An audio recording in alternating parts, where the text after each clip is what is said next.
welcome back to Beating a Dead Horse. As always, I am your host, Sean McKinda.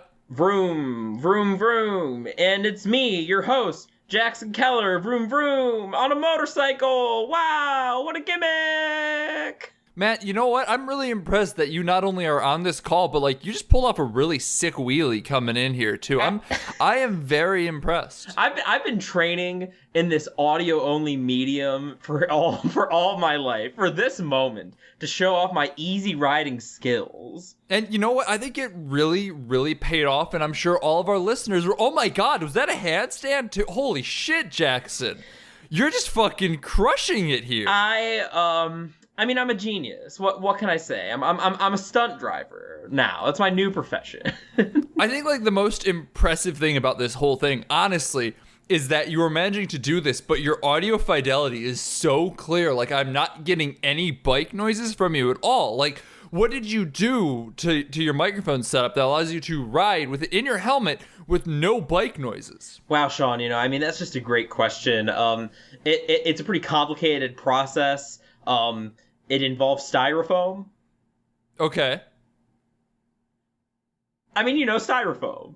Yeah, I mean, that's fair. I'm sorry. You paused like there was more to be said, and I suppose I put the expectation that there would be when, in fact, there's not. Like, styrofoam works. I'll accept this answer. Vroom, vroom, everybody. All right, I've gotten off my motorbike. I'm here 100%. I mean, we can't all be, motorcycle chads like me. We gotta get down to earth and talk about movies again. So that's what we're here to do this week. Yeah, we're continuing our trend of watching old movies that feel all too relatable to today, and make us feel sad inside. And I would very much like to get off Mr. Bones' wild ride and not keep doing this. This seemed like a really great idea at the beginning, and like it's felt really, really good, and I've really enjoyed it. And I'm really happy we watched Easy Rider. But I also really, really miss Fantasy Island right now. I mean, Fantasy Island didn't really ask you to stare into the void. I mean, I'm sure that whoever was in charge of Fantasy Island's script was staring into the void every day of his working life. But, on the viewing end, not so much. But here comes Easy Rider. This is not an easy ride. Ironically enough, probably not a coincidence that that's the title. So, Sean, should I give him the little hoedown, the little explanation for why I chose Easy Rider now? Yeah. I mean, I'm gonna probably let you take the reins on this one. Having seen it twice, I feel like you're gonna have a little bit more to say about it than I will, who is the neophyte in this conversation. I'll probably chime in occasionally, but you know what? Take it away. Sure. So, Easy Rider is a movie. Okay, so it's a movie. I mean, this is an interesting starting spot. Do we want to define movie? Like, are we doing like a 10th grade spoken presentation? Merriam-Webster defines movie as Easy Rider thus fits the definition and can be considered a movie. You say 10th grade as if I don't get like papers every goddamn semester that start that way. So as a movie, I picked Easy Rider. Unlike with Sean and Strangelove, who had actually like enjoyed the film and like wanted to kind of go back to it and see if it held up, I did not enjoy Easy Rider very much when I first watched it. I think that if you are not on its wavelength, it can be a very hard movie to enjoy. I really love it now. This might be one of my favorite movies now. This might be like a defining movie of my adult life now. But when I first saw it, I was in college. When I first saw it, I was was it my first film class? It might not have been my first film class, but it was a film class in undergrad. Just as part of the theme was kind of Americana. Like, how is America portrayed in movies? I watched it, and I was interested in it, but I didn't really care for it. Because this is not usually the type of movie that, I go for. If you're a regular listener, hearing and know what kind of movie this is, like hearing me say that this is like maybe one of my favorite movies probably comes off as a little strange. It's very directionless. It's very plotless. Honestly, it's very art movie in a lot of ways. Like, yeah, like this kicked off the new Hollywood era for a reason, right? Like this was a groundbreaking movie, and it's still, if you're not with it, you know, daddy-o, if you're not groovy with the counterculture, then you can get out. So this is definitely not like your traditional like big Hollywood movie, but I found myself really captivated by it in a weird way. It's a movie that I kept thinking about in a way that like even other movies that I really, really liked, I like kind of passed through my mind. A lot of the scenes, especially from the end, really stuck with me in a really kind of like haunting, profound way. Like I had seen something important, but I just didn't have a high enough IQ to like get behind it yet. And so now that I'm a little older, I'm a little more literate.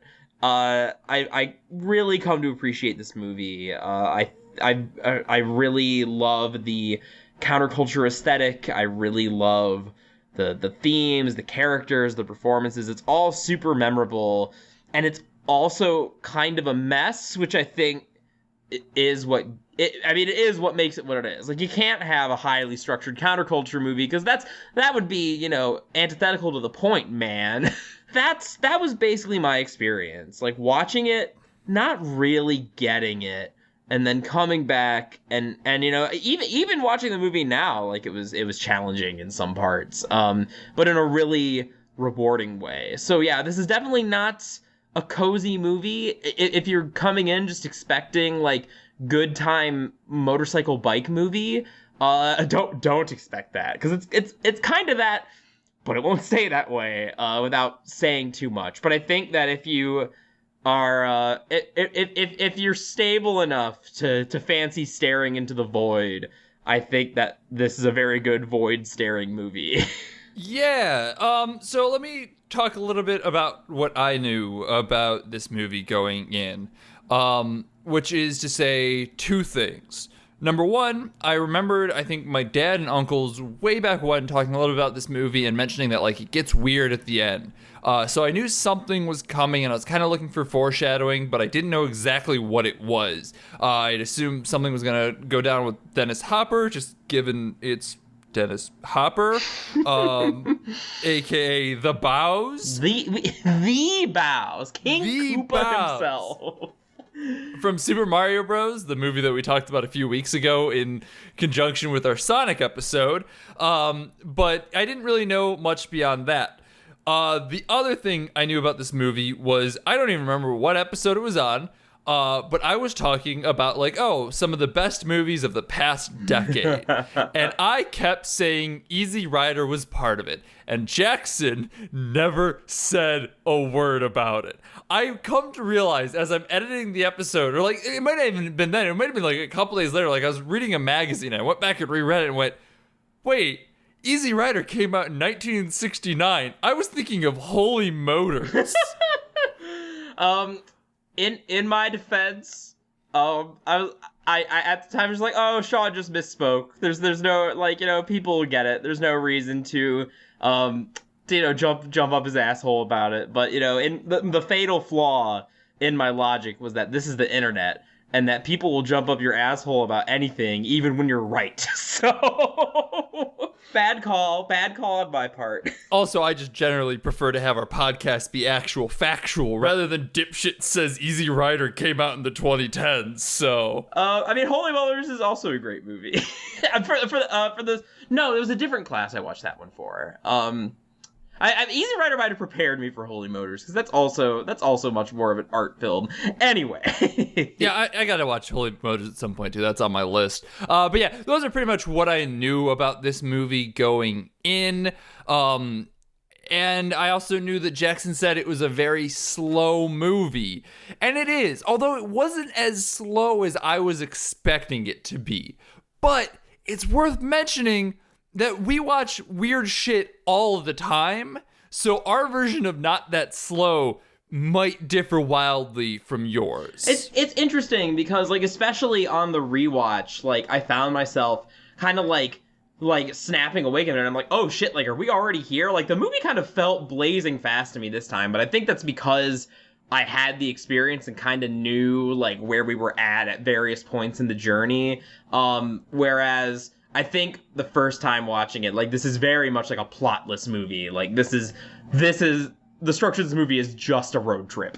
Like Yeah, and like if you're not prepared for that going in, it's not even like a fun road trip movie, like one of them comedy road trip movies where everything just kind of keeps happening. There are, I think, 7 scenes of them just driving across the United States, and like they're not short scenes. They run a good minute, 2 minutes, 5 minutes each time. So like, buckle up. I mean, you can't buckle up. You're on a motorcycle. Put your helmet on, because it's gonna be a long ride. Yeah, and I think that those scenes are important to make the movie work. I think that this movie does a really good job of capturing both like the romanticism and like the foolishness of like the American ideal of the road trip. But we can talk more about that. Yeah, we've got a lot to say about the American dream in a lot of ways. It's not, in hindsight, it's not super subtle with what it's saying there, Captain America. But we'll get to that in a little bit. For what it's worth, all of this is just to say that I did rather enjoy it. I thought it got a little long in the tooth in the back section, but not like, I'm trying to figure out how to put this without spoiling things. There is a final ride scene in the movie that I'm like, oh God, we're doing this again. I enjoyed the scenes prior to this and I enjoyed the scenes after this, but this ride scene, really? We have to do this again? Okay, I guess I'm buckled down for this. Although, according to Jackson, that does get better on the rewatch. Yeah, because for what it's worth, I felt the exact same way in the in the moment when I first watched the movie, but knowing where it's ultimately going, I think that there's some subtle differences in that last ride scene that are hard to pick up on if you're not kind of looking for them. So yeah, well, I mean, we'll talk about that in a bit, because I do not want to spoil this movie for anyone. I think that this movie hits way harder if you don't know what's going to happen at the end. Well, before we get into spoilers, then I kind of do just want to talk about this movie as a kind of, honestly, like, art house counterculture blockbuster, because that's really what it is. The blockbuster part is unintentional, but the art house counterculture things are absolutely like core to the movie. Because this is another one that we did a little bit of pre-reading for, and just to a little bit of fun continuity between the podcast. One of the writers of Doctor Strangelove, specifically Terry Southern, actually wrote on this as well 5 years later. So like, there's a nice little bit of continuity between our 2 episodes, completely unintentionally. We did not know this until, well, Jackson knows this until about an hour ago, and I didn't know this until after I finished the movie. So neat on that point. But yeah, no, it's a very strange movie. It was made in under $500,000 and made $60 million in box office. Yeah, I mean, this is definitely like, I do want to talk about like what makes this movie kind of canon, because I think that it undeniably is at this point. Like, it's identified much in the same way that Jaws is considered like the end of New Hollywood and like the start of the blockbuster. Like, this is the beginning of that 70s like auteur era where the studio system was basically threw up its hands and gave up, and like a bunch of real artists and like indie filmmakers were like, you know, the real movers and shakers in Hollywood. It's kind of a weird movie in that context. I'd like to spend a little bit of time talking about why. I'm really struggling to say things about this movie that aren't spoilery, though, because the ending colors my perception of it so much. Well, I mean, the easiest way to do that then is to talk about how it's kind of shot and edited in a lot of places. Because I think the first thing I noticed, and like this is like, I watched it and then immediately I'm like, okay, I do need to look up some of like the editing decisions behind this movie and how we ended up on it. Because there's an early scene where it basically, the cut from one scene to the next kind of pulses and flip-flops, and like, I'm trying to figure out how to describe this in an audio medium. So you have shot A and shot B, and where normally you transition from shot A to shot B as like a scene transition, you just understand the internal continuity of the movie. With this, it goes shot A, shot B, shot A, shot B, shot B, shot A, shot B, shot B, shot A, shot B, shot B, and then it rolls from there. I hope that made some sense and wasn't just me saying shot repeatedly. But like that is something that is really never seen in a lot of ways, mostly because it's a very disconcerting way of editing. It tells the audience that this is not your standard movie, but also the language of the film, it's more about a feeling than an actual continuity. And that is in its core what art films are about. Art films focus way more on the idea of what these emotions they elicit rather than like Harold is a man. Harold saves the world and gets the sexual partner. Harold is great type of thing going on.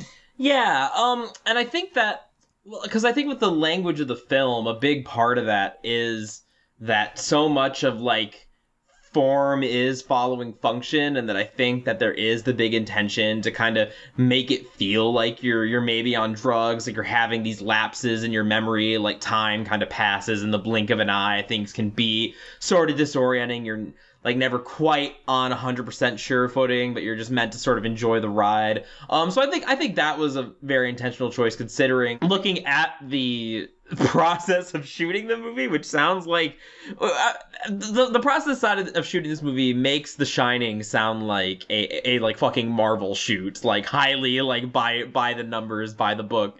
Like everything's PG keen. Which, if you're not familiar with The Shining shoot, it's just worth mentioning that Kubrick definitely did torture Shelley Duvall.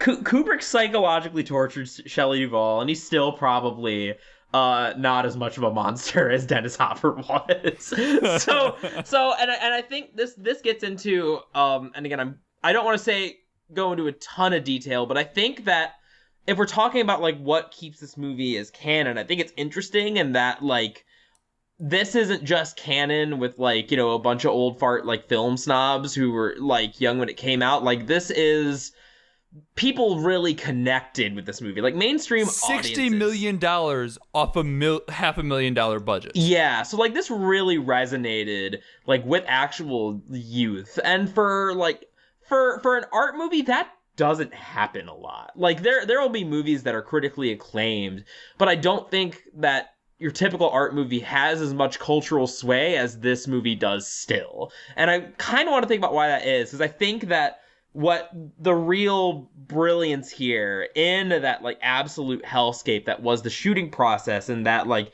you know, with its two leads, both in actors and I'd say like creative leads, you had Peter Fonda and you had Dennis Hopper. And on the Peter Fonda, I want to hold off talking about Peter Fonda's role in the story because that's more, you know, story driven. But I think that overall, like this is his character. This is how, you know, things seem to be described on the shoot, that like as primarily one of the screenwriters, he's a lot more thoughtful, a lot more concerned with like themes and characters and like arcs and all that stuff. He said that it was very important that like the movie end the way it ended to him, like you know, that had been decided very early on, and that was all kind of going to lead to that. And then you had Dennis Hopper, who had like a 3-hour cut of this movie with like, as Sean had mentioned, like 20 ride scenes instead of 6. Was just absolute counterculture, sex, drugs, and rock and roll decadence. And I think that the real genius of this movie is where those elements intersect. And I think that this is a pretty, for a lot of really like popular, really like a lot of the groundbreaking stuff, really, I think that this is a pretty common formula. Like I'm thinking, I mean, even something like Rick and Morty, this is something that, you know, that has been talked about, that you have two creative leads, you have like the more like almost Kubrick like obsessed with like meta structure and, you know, meticulous planning and, you know, story circles and all this. You have Dan Harmon, and then you have Justin Roiland, who is just like, I'm gonna scream about like Mr. Poopy Butthole into a microphone and I'm gonna make people laugh. And so it's that collaboration, but also that conflict that I think makes the final result so memorable, because you have that backbone that, you know, of traditional narrative that people tend to resonate with on like on a broad scale, but that backbone is barely holding together all this raw creative energy of just a madman completely popping off. And, and speaking of madman, I want to share a story about Dennis Hopper that I had seen multiple times that I think is indicative of the shoot as a whole. So, this is famously one of Jack Nicholson's breakthrough role.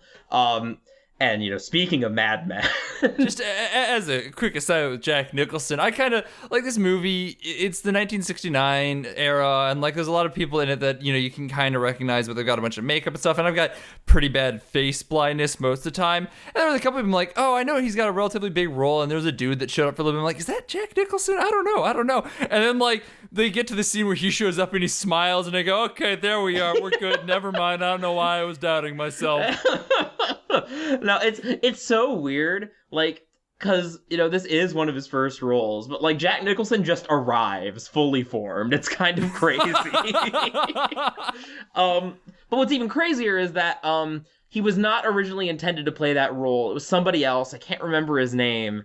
And while on, the talk show circuit, Dennis Hopper had claimed that, there was a falling out, and that's why they replaced him with Nicholson, and that the falling out began when the other actor pulled a knife on him in a bar. Well, that other actor actually sued Dennis Hopper for defamation, because it turns out, in his drug-fueled paranoia, Dennis Hopper was actually the one to pull the knife on him and shatter that relationship. And he won that suit. And that's far from the only story about Dennis Hopper on set. It was just constantly fighting. Everyone on set was actually high during those scenes. It was a mess. But it was held together, I think, by Peter Fonda's more sort of reserved kind of thoughtfulness, and I think the ending really ties it all up in a really interesting, coherent way, a really resonant way that I'm just bristling to talk about. So, I mean, do we want to talk about the ending now? I think we've teased enough. I think we can probably talk about the ending if it would make you feel better.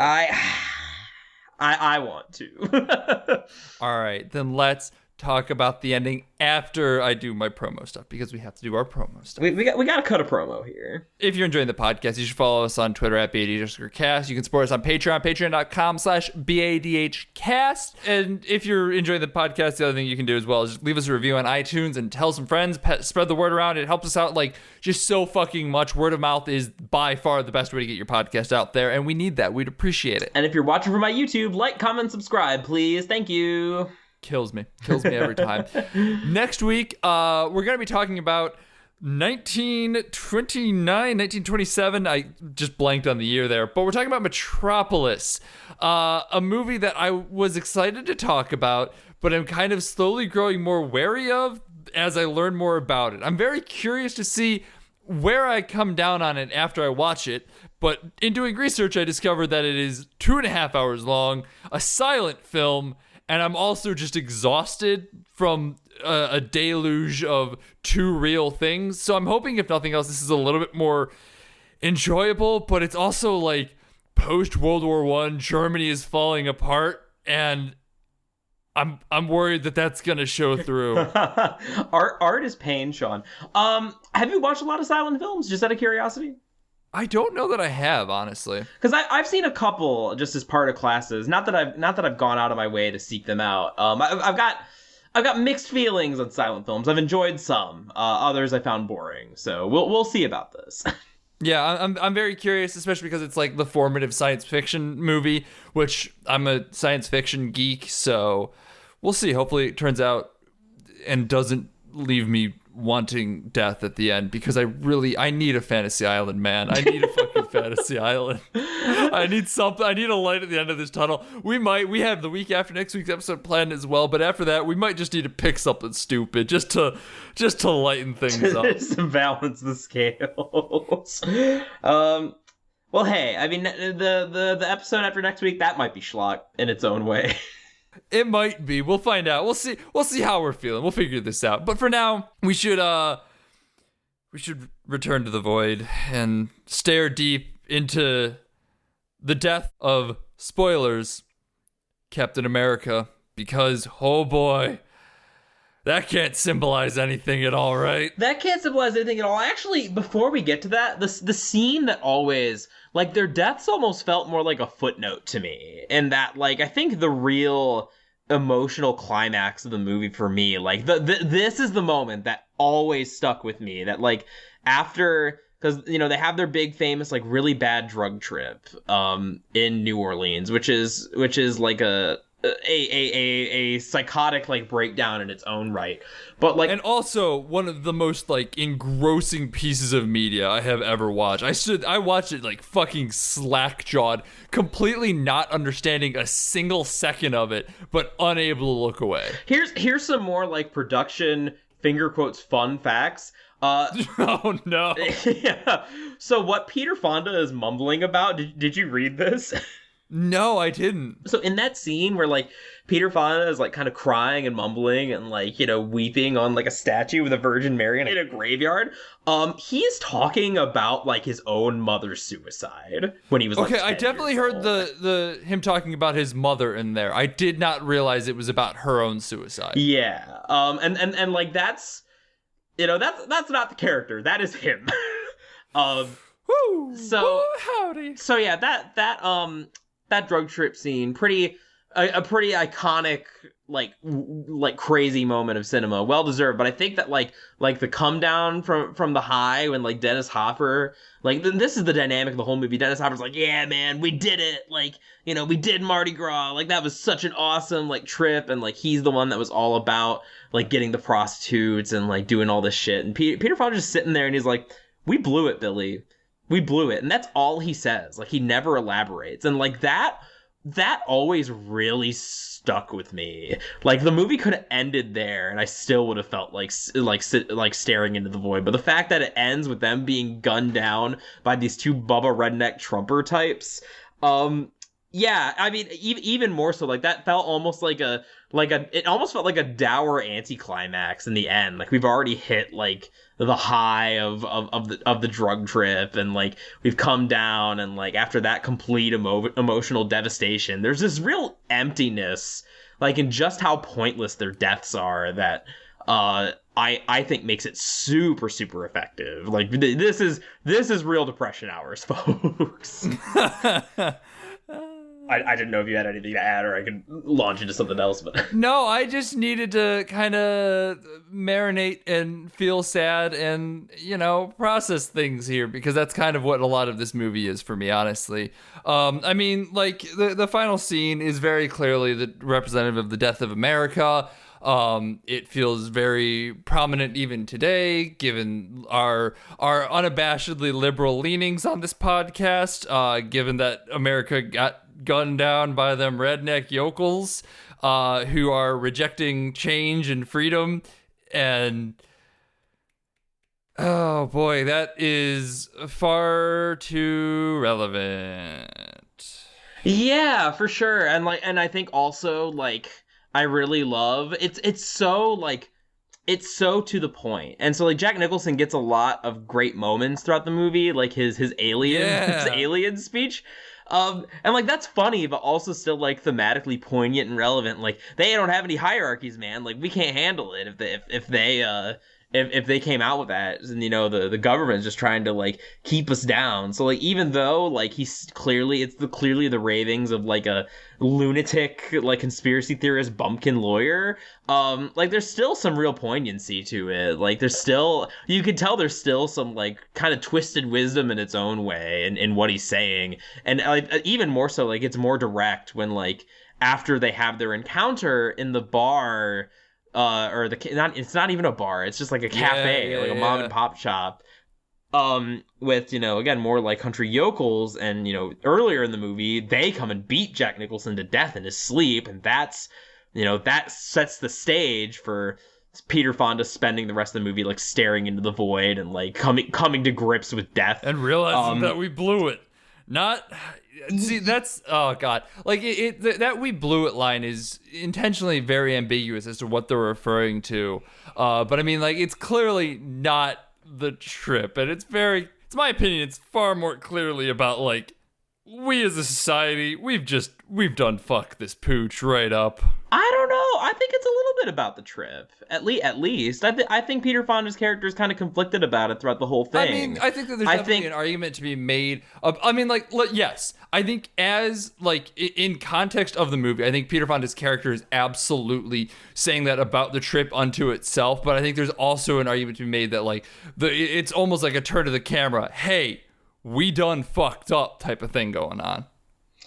Yeah, for sure. I mean, I obviously I don't think the point of the movie is fuck the counterculture, but I do think that the movie, and it's so funny because this is such like the decadent, like iconic counterculture movie, but like so much of that Mardi Gras scene is presented as like just so uncomfortable. Like the fact that like, you know, we have Dennis Hopper like clowning around like, oh come on man, let's go get hookers because that's what George would have wanted, man. And like he's just like sitting there like reveling in it, and Peter Fonda's just staring at all the church imagery and just being reminded of like this is death. This is Jack Nicholson's legacy, is that like they wanted to go to the brothel and, you know, kind of have this like false interaction just, you know, for the pure pleasure of it. And I think that there's a real desperation like when he finally breaks out the like acid and they go on the trip,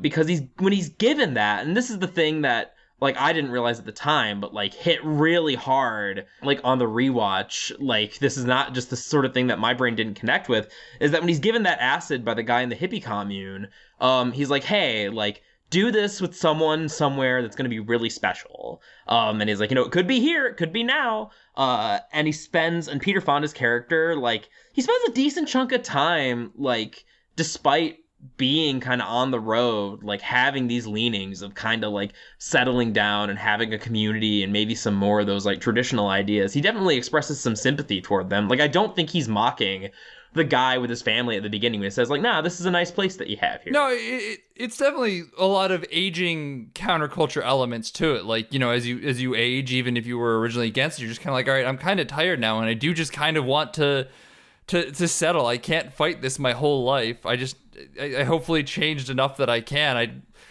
Hey, this farm looks pretty nice. I wouldn't mind living here myself. Yeah, for sure. And so I think that like there's just the sheer desperation, considering like how uncomfortable Dennis Hopper's interactions with his like the prostitute that he's with are, and just like Peter Fonda like so clearly being like this is fucking miserable during that whole scene. Like that desperation of like, all right, here we go, like, you know, with someone special. Well, here we are with hookers in a graveyard. Like, I guess this is where we're at now. And so like there's something in that like desperation for a connection. And just throughout that whole like New Orleans scene, a connection that they had, like a genuine connection with, you know, maybe the hippie commune guy, and to a greater extent, of course, Jack Nicholson's character. Well, not they, I would say, as much as like each one of their characters had their own separate connections with separate people. Like I feel like not Fonda, I'm already blanking on his name. God, I am the worst at podcasting. Dennis Hopper definitely connected more with Jack Nicholson's characters as well as the hookers, whereas Peter Fonda definitely connected more with the commune. Like Dennis Hopper was very much like, all right, we gotta go, let's move on, we gotta move on. And like I think that in and of itself speaks a lot about how the characters see themselves. Yeah, for sure. And like even then, like, whose dream are we chasing at that point? I think that's an interesting question that the movie raises. Yeah, for sure. Like, because we don't get a ton of backstory about like our two leads, and so we kind of only have what the movie gives us. And like it kind of makes you wonder at points, like, why do these guys like even hang out with each other? Like maybe like opposites attract, but like, you know, it's so like Dennis Hopper's character is just so clearly unhinged, like balls to the wall, like madman, like we're gonna go, like let's just do it and be legends, man. like Firefest, like party bro. And you know, Peter Fonda's character, like he is kind of looking for, you know, something maybe a little more spiritual out there, and like, you know, kind of has this more like thoughtful bent. Like I think he also really liked and connected with Nicholson's character, but I think that like he was just so much more like quiet and introspective and so much more about listening to the people that they encountered, whereas Dennis Hopper's so much like, whoa, bro, like, that's so weird. What are you talking about, man? How high do you even have to be to come up with this? And I found that dynamic really interesting. Like, I really like these characters and how, like, the sort of the subtleties of their interactions and stuff.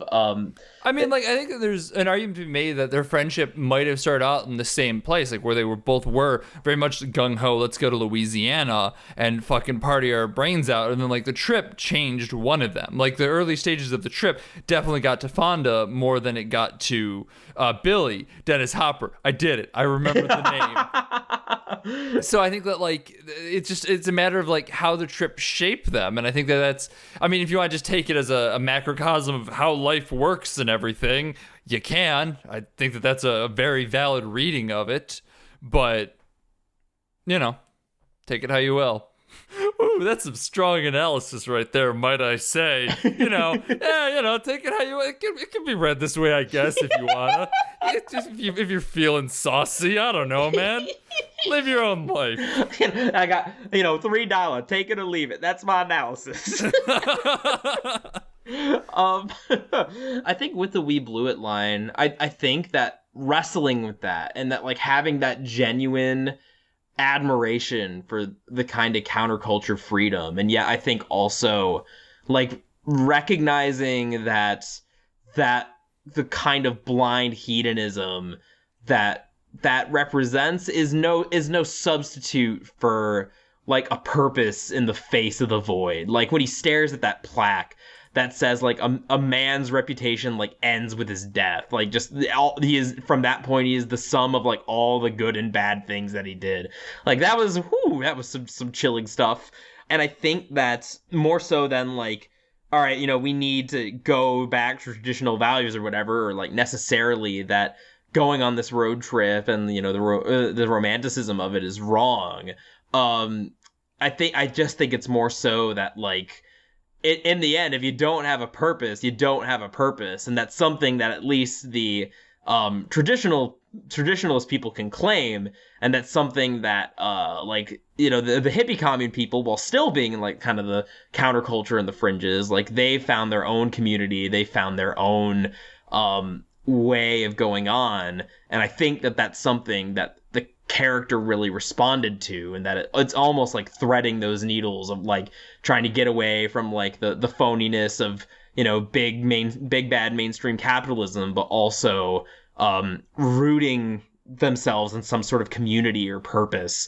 And I think maybe it can be as simple as that, like, they had a friend in Jack Nicholson's character. They had a friend who, they made a genuine connection with, and he was cruelly taken away from them for literally no reason at all, than people being a bunch of dumbass MAGA, like, proto-MAGAs. I kind of want to talk about Jack Nicholson's character a little bit, because I'm kind of thinking a lot about him and what he did and how he kind of represents a lot of things, because he starts off as he's an ACLU lawyer, which I think is interesting in and of itself, but I don't know enough about the history of the ACLU to really say much to it. That's the American Civil Liberties Union, right? I believe. Yeah. So, like, I think that there's probably something interesting to be said of that, but unfortunately I am too dumb of a history guy to actually be able to be like, 1969, the ACLU did this, which sucked, or something like that. But I think that that's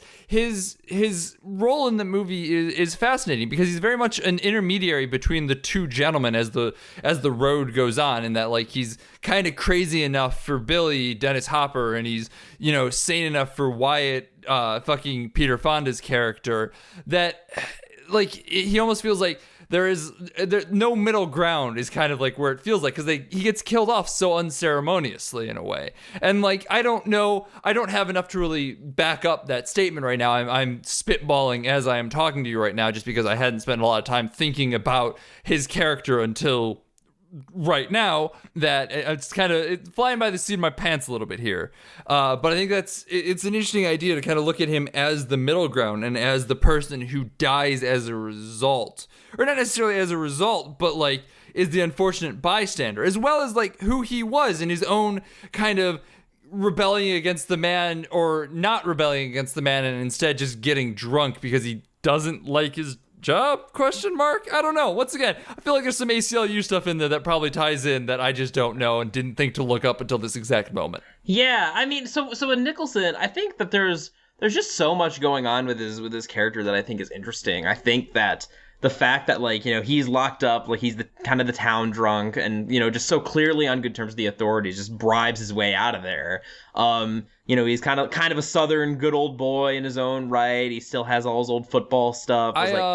Just as an aside, went to look up Jack Nicholson, Easy Rider, ACLU, just to see if I could find out anything on it, like kind of get some ideas. Yeah. And I typed in Jack Nicholson, Easy Rider, AC, and then tried to fill an action figure, and now I'm only imagining action figures based on this movie.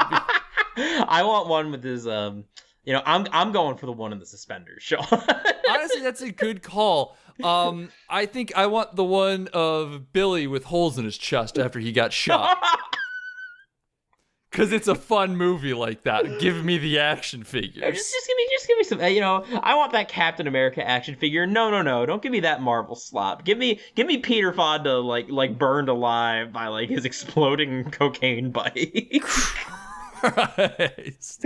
Anyway, so yeah, with Jack Nicholson's character and that, like, I think that the way that I kind of read him, because I didn't know quite what to make of him on my first watch, and I still don't in a lot of ways, but like what I see in him is, like, you know, kind of the good old boy, like, who's doing what he can, like, but is still like pretty cynical. So like bribing the cops and like that line of like, you know, I can probably get you out or whatever. I'm a lawyer. As long as he didn't kill anyone.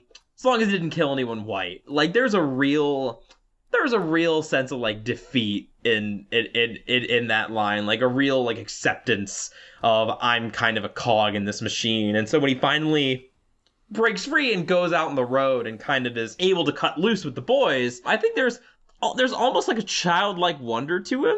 Like, especially like that scene where he first tries weed. Like, even though he's like an alcoholic, it's got kind of like that high school like backyard vibe. Like, you know, the one like doofusy friend who's never done anything is like, you know, trying something for the first time. Like, it's so weird how, like, in many ways he does kind of have the mindset to match Billy's craziness, but from what little we know about his character, it seems like this is maybe the first time he's actually been able to do like something exciting and, you know, something more meaningful with his life. So in that sense, he is kind of the other opposite side of the coin of like, we blew it. Assuming that Peter Fonda is talking at least a little bit about the New Orleans trip there, in that, like, you know, Jack Nicholson may have died along the way, and, you know, that's a horrible tragedy, but like, he died a much freer man than he ever was, like, in his actual life, and like, he kind of was able to come out of his shell a little bit.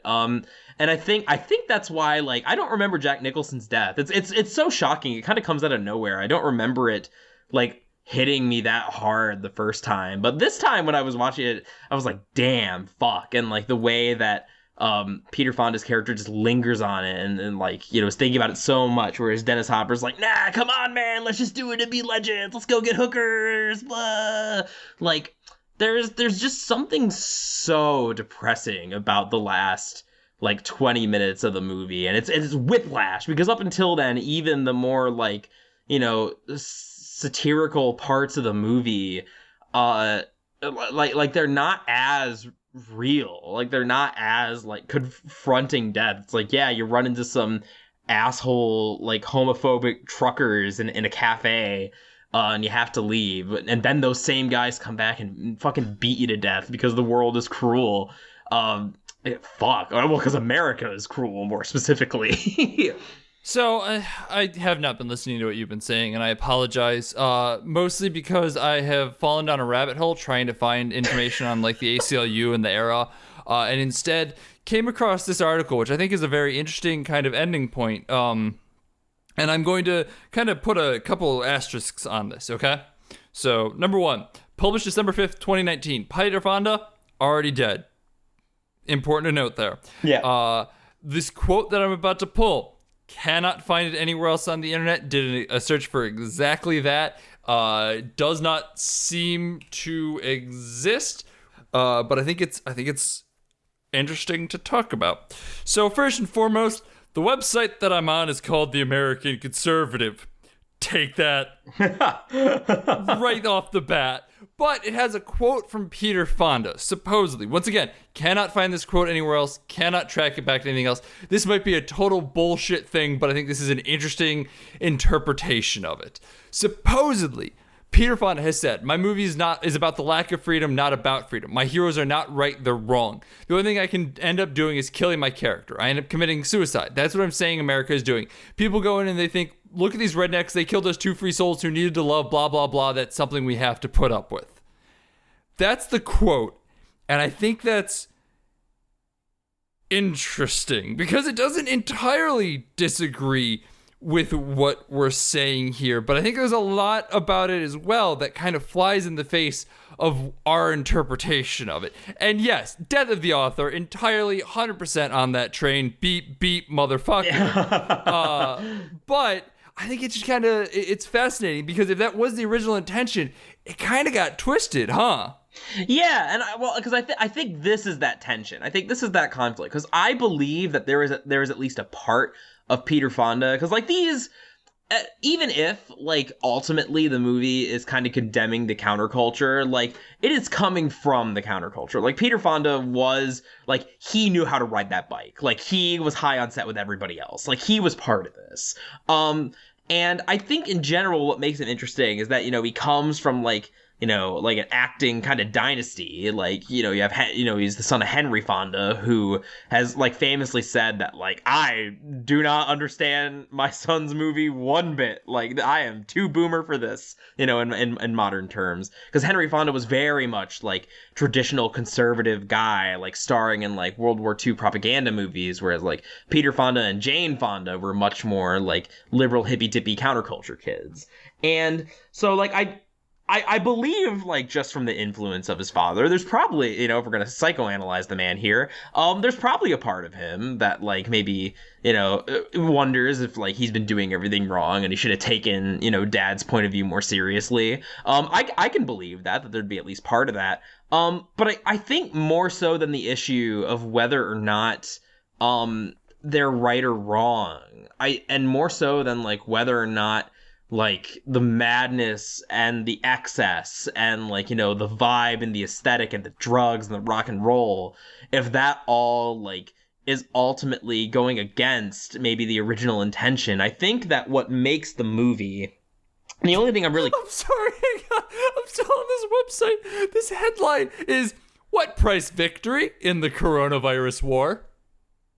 Jackson, what price victory? We victory, but what price? What price victory in the coronavirus war? Amazing.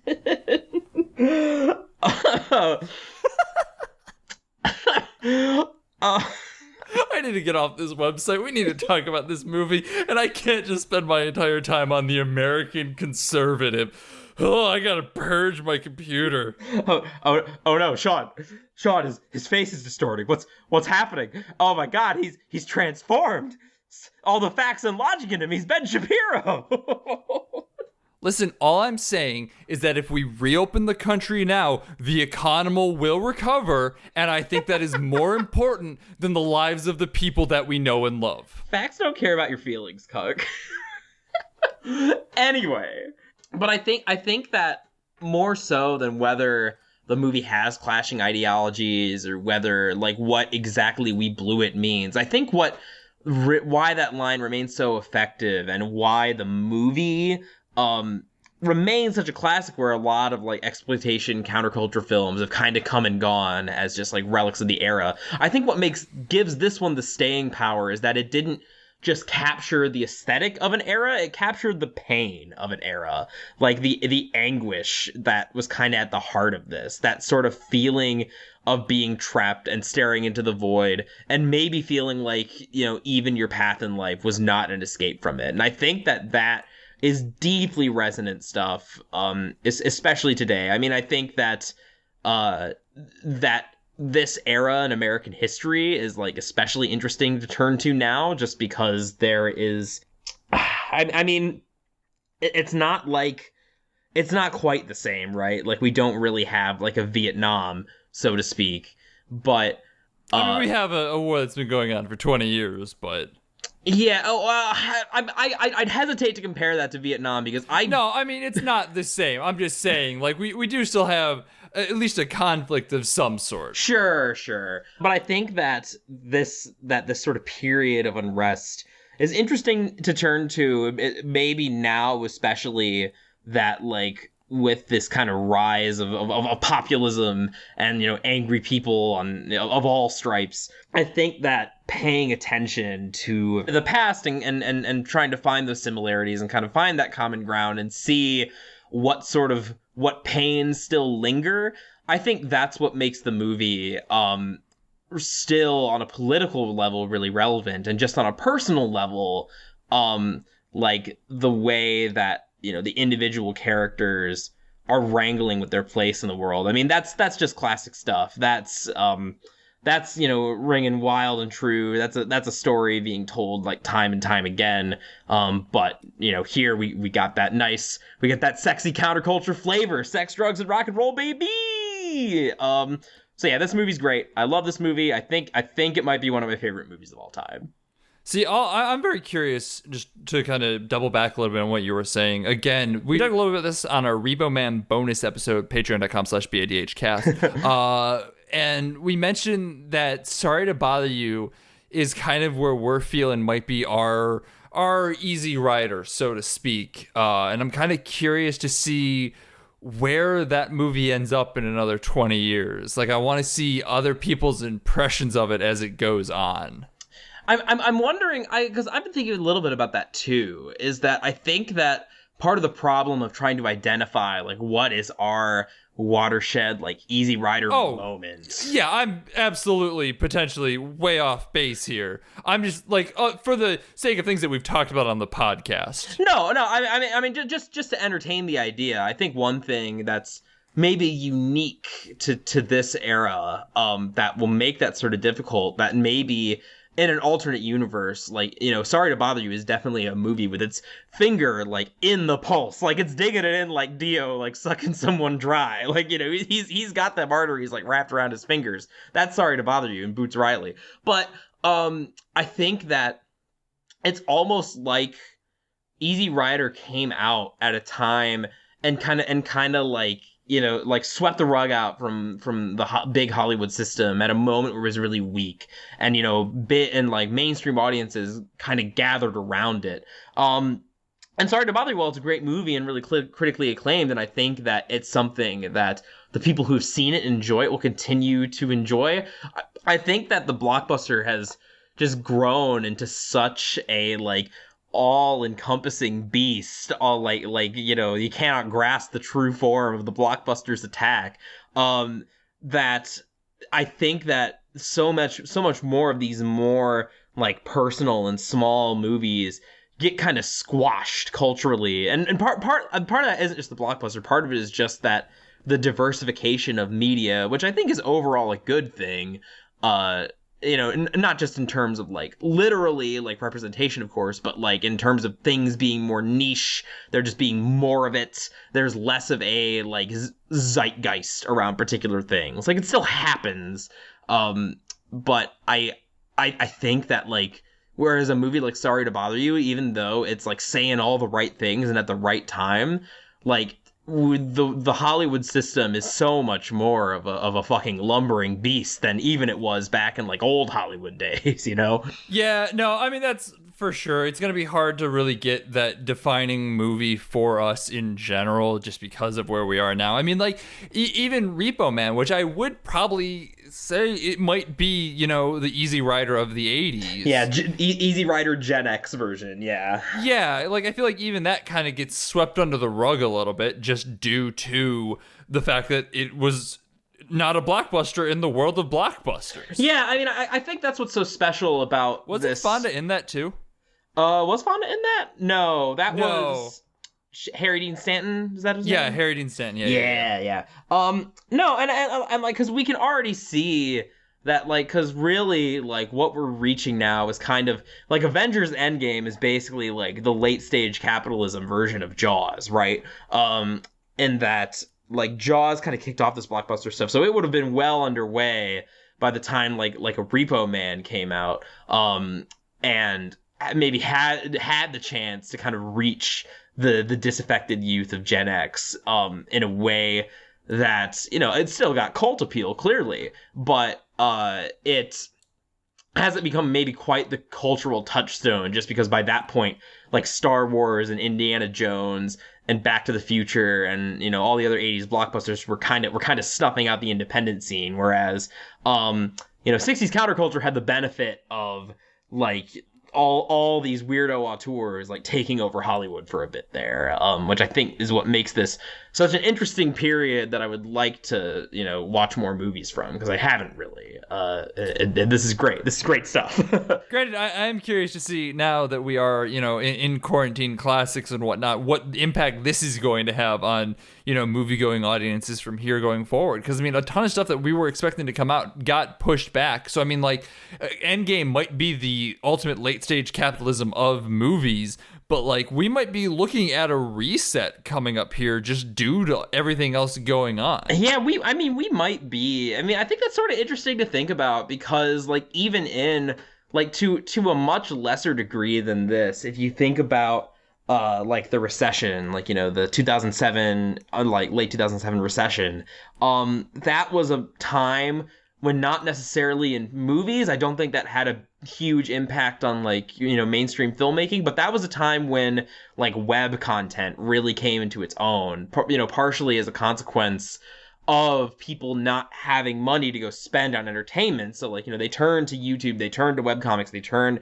to their internal communities, and that began the development of a lot of weirdo stuff that, you know, still is pretty famous and or infamous today. And so I actually was, my mom and I were talking about this today. Like, is COVID going to be the death nail in, like, the cinema? Like, are we going to see, like, is it just going to be like a city boutique experience as like the big box theaters close?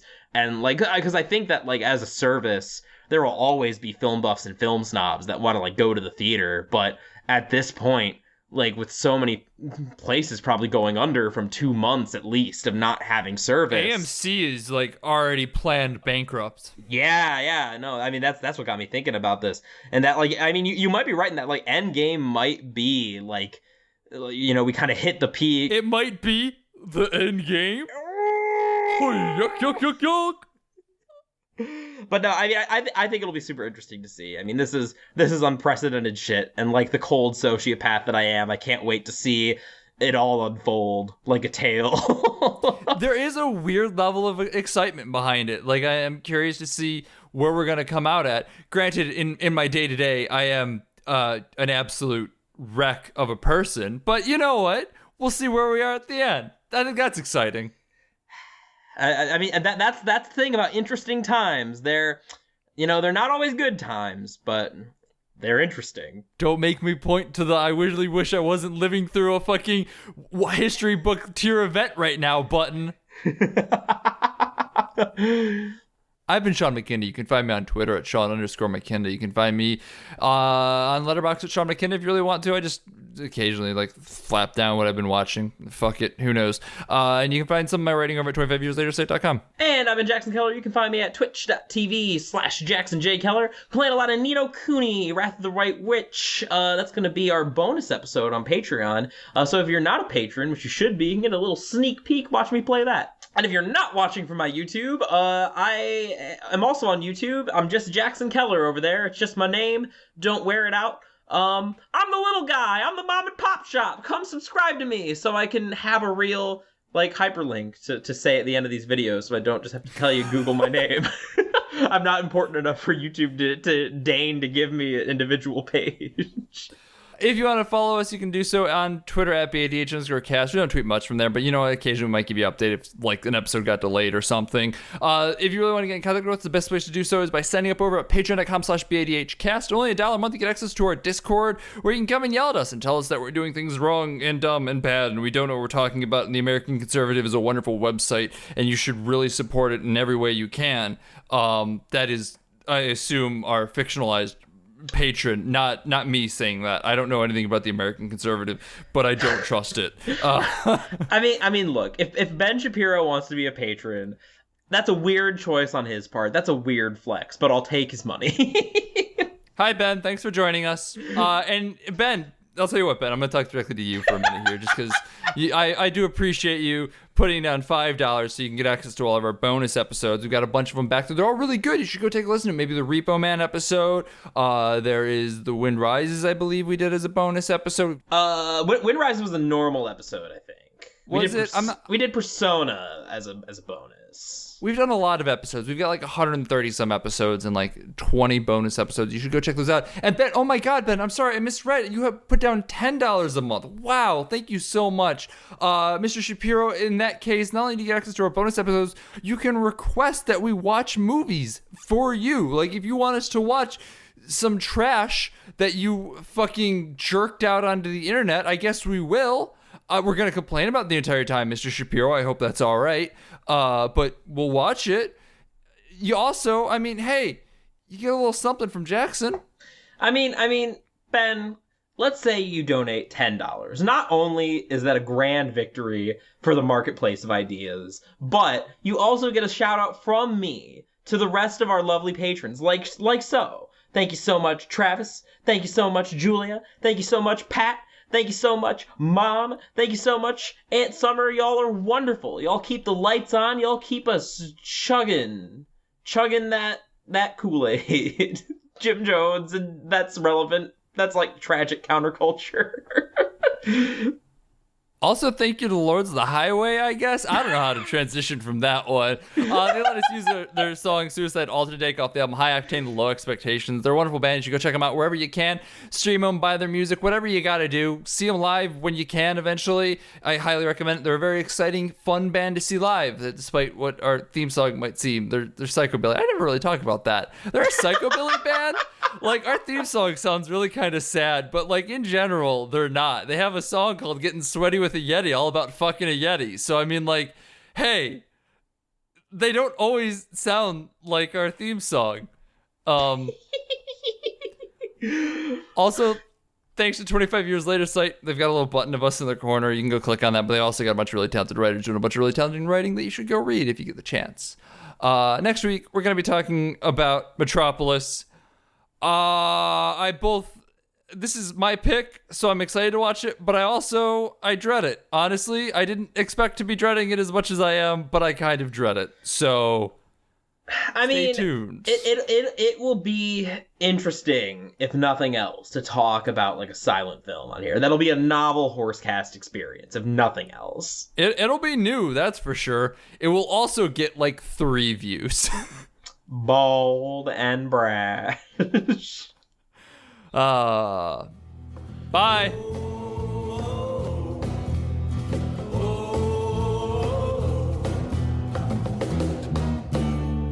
Don't you go into the ground. Don't you go